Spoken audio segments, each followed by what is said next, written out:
Pourquoi est-ce que dans notre vie, à un moment donné, on se sent prisonnier, on ne se sent plus libre et qu'on veut absolument lâcher prise et retrouver une indépendance, une liberté? Bonjour, je suis Grégory Drivet, chasseur de saboteurs. Ça veut dire que je t'accompagne à chasser les petites voix dans ta tête qui justement t'emprisonnent dans un schéma répétitif. Il y a 5-6 ans maintenant, je me suis retrouvé personnellement très prisonnier de ma vie dans une impasse et à chaque fois que je regardais à droite, à gauche, il n'y avait que des impasses. Je ne pouvais plus m'en sortir. Alors, qu'est-ce que ça provoquait chez moi? Beaucoup de remises en question, beaucoup de culpabilité, beaucoup de stress, des crises d'angoisse aussi. J'ai remarqué quelque chose de très simple.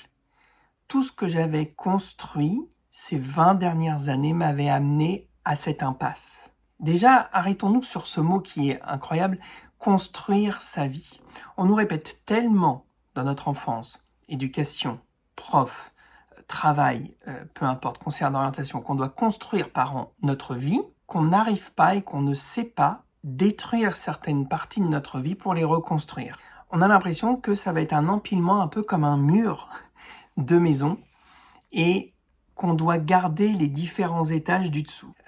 Non, une vie peut être remontée, démontée, adaptée, réajustée, et on a le droit d'enlever des parois, des pans entiers qu'on ne veut plus.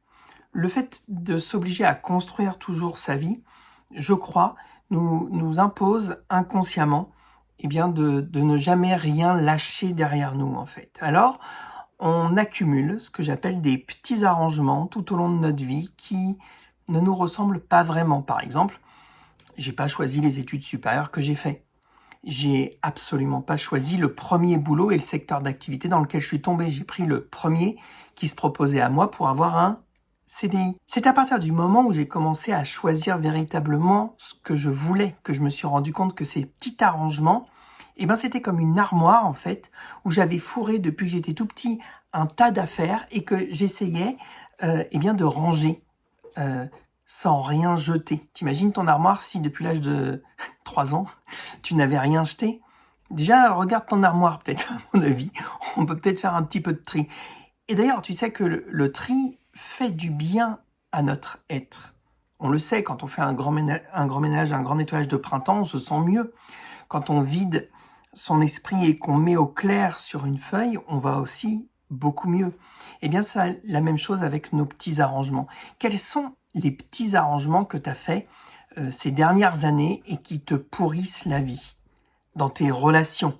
Avec qui restes-tu ami, pote, en couple ou en relation de travail et que ça te ressort par les yeux?